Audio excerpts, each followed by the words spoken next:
Chief minister Omar Abdullah साहब और doctor Farooq Abdullah साहब, आपको ये मशवरा है कि आप इंडिया ब्लॉक का हिस्सा होने के नाते और मिशन स्टेटहुड ने आपकी सरकार में बनाने में आपका योगदान दिया, सरकार आपकी बनाई, अलायंस की सरकार बनाई, उमर अब्दुल्ला साहब आपको चीफ मिनिस्टर बनाया, लेकिन आपसे ये गुजारिश है कि आप अपनी पार्टी की इन फाइटिंग जो चल रही है नेशनल कॉन्फ्रेंस के अंदर, जो उमर अब्दुल्ला साहब और आगा राहुल्ला साहब के बीच में और मियां अल्ताफ साहब के बीच में इन फाइटिंग पार्टी में चल रही है, इसे अपने एटीट्यूड और बिहेवियर को काबू में करें, क्योंकि आपके इस बिहेवियर, एटीट्यूड और शाही रवैये की वजह से आप बडगाम की सीट और नगरोटा की सीट हार जाएंगे। मैं इसलिए आपको ये मशवरा दे रहा हूं कि हम नहीं चाहते हैं भारतीय जनता पार्टी ये सीटें जीते, क्योंकि हाल ही में हमने राज्यसभा के चुनावों में देखा कि वो 28 से 32 तक चले गए, हॉर्स ट्रेडिंग हो गई, आपके एमएलएज बिक गए, आपका क्रॉस वोटिंग हो गई। आपने कहा, आपको मालूम है कि आपके कौन से एमएलए बिके हैं, तो खुलासा कीजिए। 25-25 करोड़ रुपए का आपका एमएलए बिका है, और ये 4 नहीं, ये 5 है, 1 और 2 वो भी हैं, 7 जिनके वोट रिजेक्ट हो गए। यहां से आप देख लीजिए कि आपकी क्या पोजीशन है, और जिस तरीके का आपका शाही रवैया है और जिस तरीके का आपका बिहेवियर है, उसको कंट्रोल करें। आप बडगाम की सीट हार रहे हैं, आप नगरोटा की सीट हार गए हैं, और आपसे मैं ये कहना चाहता हूं, हम नहीं चाहते हैं कि ऐसी पार्टी जम्मू कश्मीर में भारतीय जनता पार्टी आए जिसने हमारी रियासत को तोड़ा, आर्टिकल 370 को तोड़ा, हमारे जम्मू कश्मीर डोगरा विरासत को, हिंदू मुस्लिम सिख ईसाई गुज्जर बकरवाल चिनाब वैली पीर पंजाल की रियासत को आपने बर्बाद किया। जिस पार्टी ने, सुनने में तो ये भी आ रहा है कि आपके 14 से 18 एमएलएज भारतीय जनता पार्टी के संपर्क में है, आपको मालूम है।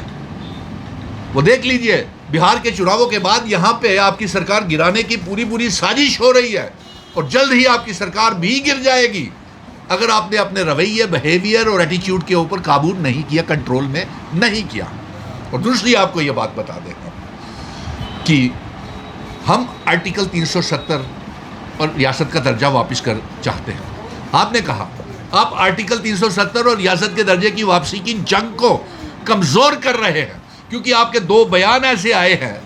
एक तो आपने कहा कि आप रिजाइन कर देंगे अगर रियासत का दर्जा वापस नहीं मिला, तो बेहतर यही है कि इससे पहले आपके 14 से 18 एमएलए आपकी सरकार को गिरा दें, आप इस्तीफा दे दीजिए।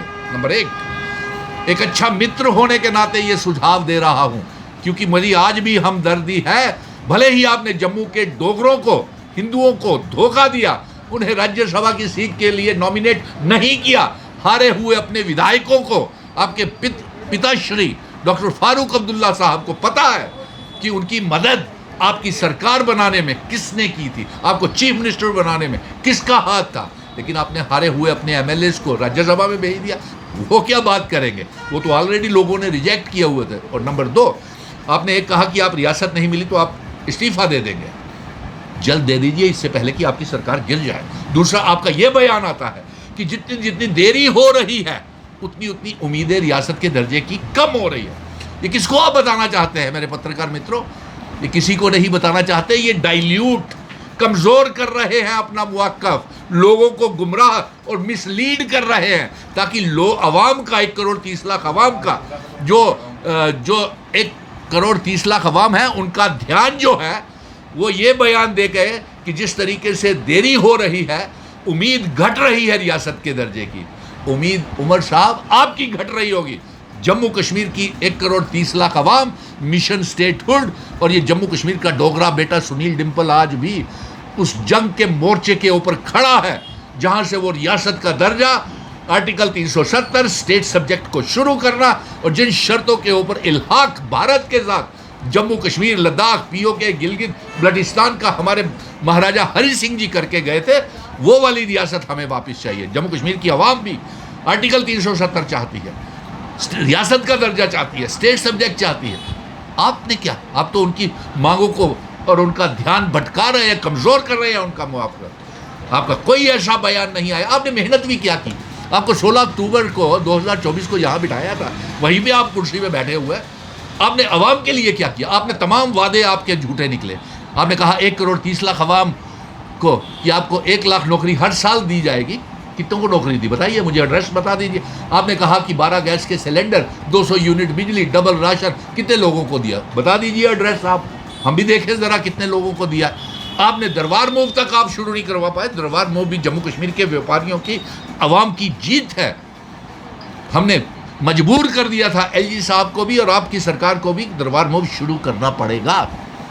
बताइए, इसलिए हम आपसे ये कहना चाहते हैं, आज असेंबली का सेशन चल रहा है, कौन से आपने इतने बिल पास किए जो सिवाय इसके कि तनख्वाहें अपनी बढ़ा ली 90 एमएलएज की। 90 एमएलएज के पास दम ही नहीं है कि वो रियासत का दर्जा वापस ला सके। इसलिए हम ये मांग कर रहे हैं कि ये असेंबली को जल्द से जल्द बर्खास्त किया जाए।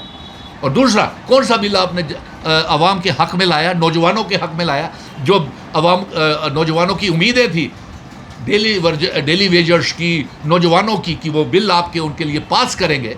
आपने उनके पास नहीं किए बिल, उनको कमेटी का चक्कर, कमेटी का खेल लगा दिया। आपने जो गरीब लोग थे उनको बिजली, पानी, सड़कें तो क्या देनी थी, आपने उनके राइट्स, जहाँ पे वो 100 साल से 200 साल से महाराजा के टाइम के रह रहे हैं, उन झुग्गी झोपड़ियों के उनके हकूक़ आपने देने का बिल रिजेक्ट करवा दिया। लैंड राइट्स आपने उनके छीन लिए। आप गलत धोखा दे रहे हैं। इसलिए मैं यही कहना चाहता हूं कि हम नहीं चाहते हैं कि भारतीय जनता पार्टी की किसी कीमत पर सरकार बने, लेकिन आपके रवैये की वजह से, चीफ मिनिस्टर के रवैये की वजह से आपके मेंबर पार्लियामेंट आपसे नाराज़ हैं और उसका खमियाजा आपको बडगाम की सीट आप हार जाएंगे। क्योंकि सर्वे की रिपोर्ट्स जिस तरीके से वहाँ से कश्मीर से हवाएं चल के आ रही हैं, वो ये पैगाम ला रही हैं, बडगाम नेशनल कॉन्फ्रेंस हार रही है। और ये भी पैगाम यहाँ से वहाँ जा रहा है कि भारतीय जनता पार्टी नगरोटा की सीट जीत रही है। नाकामयाबी अलायंस की सरकार की है। आपने जम्मू के डोगरों को, हिंदुओं को धोखा दिया, आपने कांग्रेस को धोखा दिया, इंडिया ब्लॉक को धोखा दिया, आपके एमएलएज बिक गए। अब जो बाकी के एमएलएज हैं वो आपकी सरकार गिराने के समय काम आएंगे उनके।